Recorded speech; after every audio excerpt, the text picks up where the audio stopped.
안녕하십니까, 이재필입니다. 자, 제가 지난주 일요일은 약속을 못 지켰죠. 죄송합니다.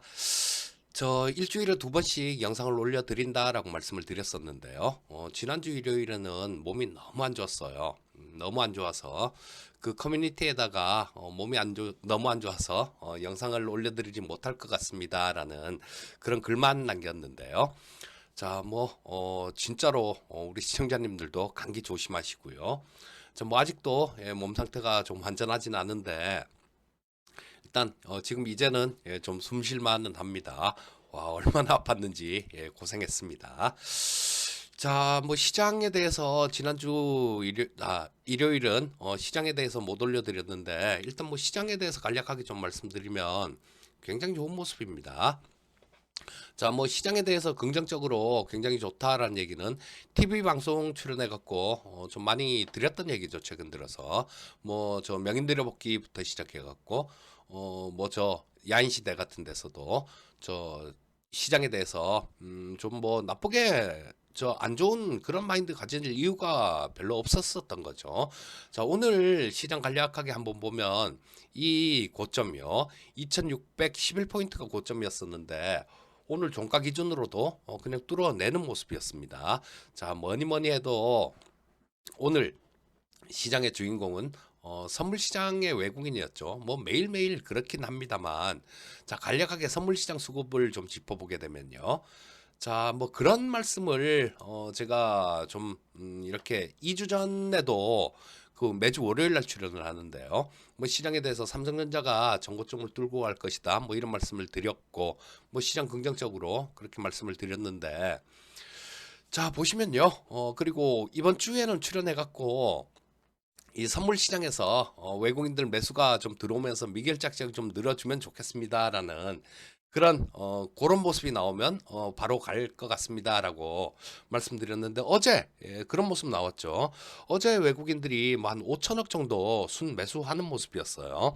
거기다가 미결작정도 한 5천 계약 가까이 미결작정이 늘어나면서 오늘 시장에 대한 시그널을 좀 준 상황이었습니다. 자, 근데 시장이 제가 생각한 것보다도 더 강했어요. 저는 그런 모습일 줄 알았습니다. 그런 모습이 나오지 않을까라고 예상을 했었는데 일단 최근까지 보다가 여기에 저항선도 있잖아요. 그렇기 때문에 한 2600포인트 정도 근처에서는 조금 쉬어가지 않을까, 쉬었다가 돌파하지 않을까 그런 생각을 했는데 오늘 아침부터 선물 시장에서 외국인들 수급 들어오는 거 보고 야 이거 잘하면 뚫겠네 바로 그랬었는데 바로 뚫어내는 모습이었습니다. 자, 시간대별로 이렇게 보시게 되면 외국인들이 오늘 선물 시장에서 1조 6천억을 샀어요. 그리고 시간대 보면 오전장부터 시작해서 이때 처음에 한 1,300억 정도 매수로 출발했는데요. 장중에 계속해서 매수 규모를 계속 늘리는 모습이었습니다. 거기다가 현물 시장에서도 5천억 가까이 샀죠. 4,700억 정도 매수를 했고요. 자, 이런 모습들은 연말 연초 시장까지 좀 긍정적으로 이렇게 볼 수 있는 그런 상황이죠. 또 길게는 지금 거래되는 게 3월물이니까요. 내년 1분기 정도 그때까지 시황도 출렁출렁 왔다 갔다 하는 모습은 있겠지만요. 대체적으로 긍정적으로 이렇게 볼 수 있는 그런 수급이 나타난 겁니다. 자, 그래서 오늘은 좀 드릴 얘기가 종목은 삼성전자라는 종목. 오늘은 원래 수요일은 종목에 대해 올려드리는 날이죠. 삼성전자를 좀 말씀을 드릴까 합니다. 자, 그 TV 방송 출연하다 보면 여러 가지 일들이 있어요. 여러 가지 일들이 있는데, 그때 2주 전인가 3주 전 정도, 2, 3주 전 정도에 그 명인들여 복귀에서 2주 전 정도 였던 것 같네요. 삼성전자가 전고점을 뚫고 갈 것이다라는 그런 얘기를 하면서 저는 지금 2차 전지 쪽은 별로 안 좋아하죠. 원래는 좋아했어요. 원래는 좋아했는데 올해 너무 난리를 쳐갖고 지금은 올해 여름 이후부터는 아예 전혀 관심을 안 가졌고 그랬는데 이 삼성전자는 여러분들 지금 업황 자체가요. 처음으로 지금 이제 턴하는 그런 사이클이잖아요. 이 반도체 업종 같은 경우는 사이클 산업이다라고도 얘기를 하는데요. 보통 사이클이 돌아오게 되면 뭐 한 2년에서 2년 반 정도는 좀 그 사이클대로 가는 경우가 많습니다. 자, 그렇다면 이 삼성전자가 실적이 가장 안 좋았을 때 그때가 업황 사이클의 바닥이었겠죠. 자, 요거 분기별로 보시게 되면요. 자, 이때 저 1분기에 한 뭐 6천억 정도 영업이익이 흑자가 났고 2분기도 6천억 정도밖에 못 났습니다. 삼성전자가. 그렇다면 SK하이닉스 실적은 적자였죠, 이때. 그렇다면 이때가 업황이 완전 바닥이었다라고 보셔야 되고요. 그러고 난 다음에는 업사이클로 들어갔다라고 보셔야 됩니다. 그러면 대략 뭐 2020 한 2년 6개월 정도 그 정도 지속되는 뭐 경향이 있으니까요. 자, 보면 최소한 2025년 2년만 잡더라도 2025년도 그때까지는 괜찮은 사이클이 나올 수 있다라고 보셔야 됩니다. 자, 그러면 지금 이 삼성전자의 주가가 지금 신고가 찍은 게 이상한 건가요? 이상하지가 않은 겁니다. 지극히 정상적인 거고요. 그분들이 좀 딱해요. 딱한 분들이 좀 많습니다. 특히 2차 전지 쪽 뭐 에코프로 150만 원 갔을 때도 300만 원 간다 질러라 이렇게 얘기하시던 분들 많잖아요. 그분들이 이 삼성전자를 좀 뭐 삼성 반도체 팔아서 2차 전지 사라 그렇게들 얘기를 했었잖아요. 그게 올여름입니다. 그랬으면 이 반도체 쪽 같은 경우는 많이 올랐죠. 근데 2차 전지 쪽 에코프로 샀으면 반토막입니다. 여러분들 1억이었으면 에코프로를 샀으면 5천만 원밖에 안 된다는 얘기예요. 뭐 이 최소한 삼성전자 1억 갖고 있었던 분이 그렇게 했다라면 그분들한테는 대액죄를 진 겁니다. 근데 그럼에도 불구하고 이 삼성전자 전고점 돌파 못한다 이렇게 얘기를 하는 사람들이 있었어요. 제가 2주 전에 방송 출연해 갖고 뭐 그 얘기 듣고 저 삼성전자 돌파할 것이다 라는 얘기를 했는데 거다 대고 그런 얘기를 하더라고요. 참 딱한 분들이에요. 그분들은 자기들 마음속에 있는 그 바램을 자기들 마음을 시장 보고 자기들 마음을 맞추라고 그렇게 얘기를 하는 겁니다. 뭔 얘기냐? 이 삼성전자나 이런 쪽들, 반도체 쪽들 이런 쪽이 빠져야 거기서 수급이 빠져나와서 2차 전지 쪽으로 들어올 테니까 그래야 2차 전지 쪽이 또 뭐 좀 어느 정도 회복을 하려면 시간이 엄청나게 많이 걸리겠죠. 그래야 빨리 좀 단기간에라도 조금 올라오면 자기들이 할 말이 있잖아요. 그래서 자기들 바램을 갖고 그렇게 얘기를 하는 건데 참 어떻게 보면 딱하기도 하고 그렇습니다. 자, 이 삼성전자 같은 경우는 지금 우리 화두가 되고 있는 게 세상을 바꾸고 있는 게 AI잖아요. AI가 세상을 바꾸고 있는 겁니다. 근데 지금까지는 이 반도체 그 비메모리 반도체, 시스템 반도체죠. 이런 게 굉장히 중요했었어요. 자, 뭐 오래 전까지만 하더라도. 근데 요게 엔비디아 쪽에서 GPU를 이렇게 GPU는 연산을 하는 반도체입니다. 근데 이걸 갖고 이 메모리를 좀 데이터를 제공해주는 그런 메모리는 그런 역할을 합니다. 시스템 반도체는 연산을 하는 역할을 하고 메모리는 그 시스템 반도체가 그 연산을 할 수 있도록 데이터를 가져다가 제공해주는 그런 역할을 해요. 자, 근데 이 GPU 같은 데서 이런 걸 해보니까 데이터를 D램 용량을 높여보니까요. 예, 훨씬 AI가 훨씬 잘 학습을 잘 하더라는 거예요. 그래서 HBM이라는 게 나왔고요. 또 지금 내년에는 삼성전자가 품목 4개에 대해서 특허를 좀 상표를 출원한 그런 게 있는데 CXL이라는 반도체입니다.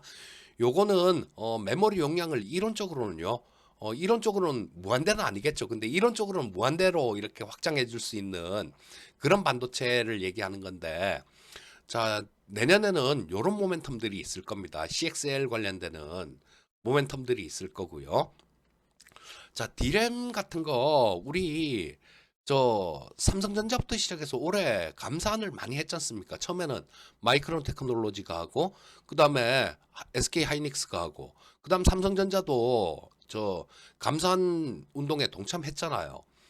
이 세 개 업체가 전 세계 디램을 거의 다 장악하고 있는, 세 개 업체가 다 장악하고 있는 게 디램 시장입니다. 근데 세 개 다 감산했으니까 업황은 이 재고만 소진되고 나면 당연히 디램 가격들 이런 것들 올라올 거 아닙니까?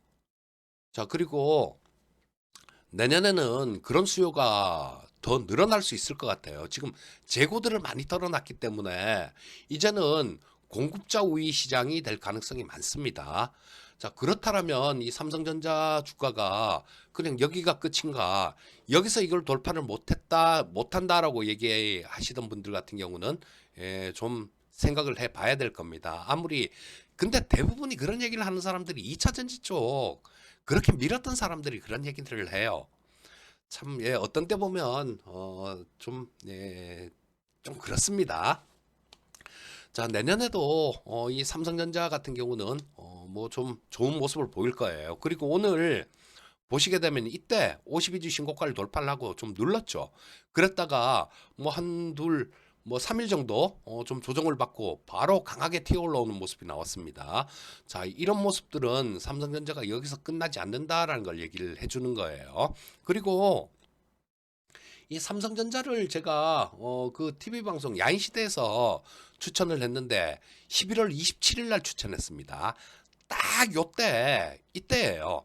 저녁 방송이니까 다음날 아침 시초가로 사세요 이런 말씀을 드렸었는데요. 자, 여기 보시게 되면 제가 올랐을 때 이럴 때 쫓아가는 매매는 싫어합니다. 항상 요런 매매를 좋아해요. 가다가 딱 눌러서 22평선에 닿거나 그런 모습 나오면 그때 공략하는 걸 좋아하는데 딱 그런 모습이었습니다. 여기서. 그래서 이날 방송에서 추천드린 거예요. 아침 시가로 매수를 하세요라는 그런 추천을 해드렸고, 이 사이클 상으로 보게 되면요. 물론 뭐 내년에 글로벌 경기 침체가 온다. 뭐 이런 것들이 있으면 안 되겠죠. 그거는 뭐 삼성전자가 아니라 삼성전자 할아버지라도 안 될 거고요. 지금 예상되는 거는 뭐 좀 그 연착륙 가능성들 이런 가능성들이 좀 많이 점쳐지고 있죠. 자, 근데 뭐 이 부분에 대해서는 시황에 대한 거니까 저도 조금 좀 미국이 너무 급하게 좀 작년에 금리를 너무 급하게 올렸기 때문에요. 그 후유증은 좀 있을 걸로 생각이 돼요. 근데 이게 경기 침체로 갈 것이냐 아닐 것이냐는 좀 더 봐가면서 판단을 해야 되는데, 어쨌거나 나중에 온다고 하더라도 지금은 아닙니다. 지금은 아니에요. 그러니까 이 삼성전자 같은 경우는 지금 저 52주 신고가를 뚫어놓은 상태에서 좀 이렇게 추가로 업사이드가 많이 열려 있다라고 보시면 될 것 같고요. 일단 이때 11월 27일 날 야인시대에서 종목 추천할 때 추천을 드리면서 1차 목표가는 8만 원 정도를 드렸습니다. 뭐 8만 원 정도까지는 그렇게 좀 큰 어려움 없이 그렇게 움직일 수 있다라고 봐야 될 것 같고요. 또 8만 원 이렇게 가게 되면 그때 당시에 또 상황이 또 있을 거예요. 뭐 어떤 신개념의 뭐 AI가 나올 수도 있는 거고, 뭐 지금 뉴스를 보니까 삼성전자하고 네이버하고 같이 개발한 반도체가 뭐 GPU 성능, 그러니까 엔비디아 성능보다 더 좋다 뭐 이런 뉴스도 나오던데, 그 저전력 반도체죠. 그거는 이 저전력 반도체는 온 디바이스 AI, 삼성전자에서 내년에 온 디바이스 AI를 내놓는다라고 얘기를 했습니다. 요거 아마 갤럭시 S24에 그게 적용이 될 것 같아요. 자, 단말기 안에 AI가 들어가 있는 겁니다.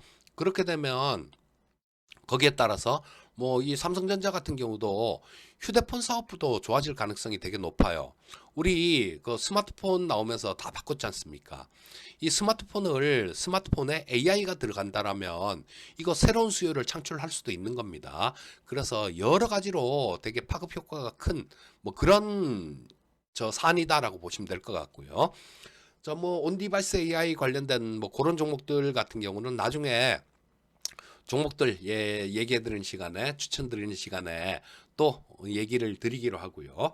뭐 그냥 간단합니다. 전에 제가 칩스 앤 미디어 지금 현재로 환산을 해보면 그때 무상증자 전이었으니까요. 15,650원에 추천드렸어요. 저 칩셋 미디어를. 저 근데 이거 더블 넘게 나서 야인 시대에서 110% 나온 거 나왔을 때 그때 리뷰도 해드리고 그랬는데 요런 것들이 온디베스 AI의 뭐 수혜를 볼 수 있는 그런 종목이고요. 자, 뭐 좀 어느 정도 이렇게 움직이는 모습 봐가면서 뭐 그런 것도 좀 추천을 해드리기로 할 거고요. 자, 오늘은 삼성전자에 대해서 좀 말씀을 드렸는데 삼성전자 주가 앞으로 좋은 모습을 보일 것 같습니다. 그거 좀 의심스러울 때는요. 서두에 말씀드린 반도체 사이클만 생각해 보세요. 반도체 사이클만 생각해 보면 최소한요. 이 반도체 사이클의 고점은 만 2025년이나 그때쯤에 올 겁니다. 그때쯤에 올 테니까 내년 같은 경우는 굉장히 좋은 그런 상황일 거예요. 그리고 뭐 이 사이클 고점에서는 또 그러겠죠. 다들 뭐 삼성전자 그렇게 얘기를 하겠죠. 지금 2차 전지 그렇게 반토막씩 내놓고 저 고점에서도 된다 그러면서 이 반도체 안 좋다.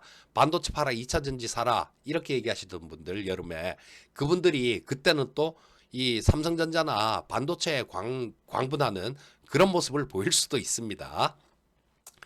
자, 근데 그런 것들 따라가면 안 되죠. 자, 남들보다 한 발 앞서서 뭐든지 좀 깨우쳐야 됩니다. 자, 그래서 뭐 이 반도체 쪽 사이클들 뭐 이런 것들 고려해 보면 삼성전자는 앞으로 업사이드가 많이 열려 있다. 요렇게 보시면 될 것 같습니다. 자, 오늘 방송은 요 정도까지 하기로 하고요. 저는 그럼 다음에 또 뵙도록 하겠습니다. 감사합니다.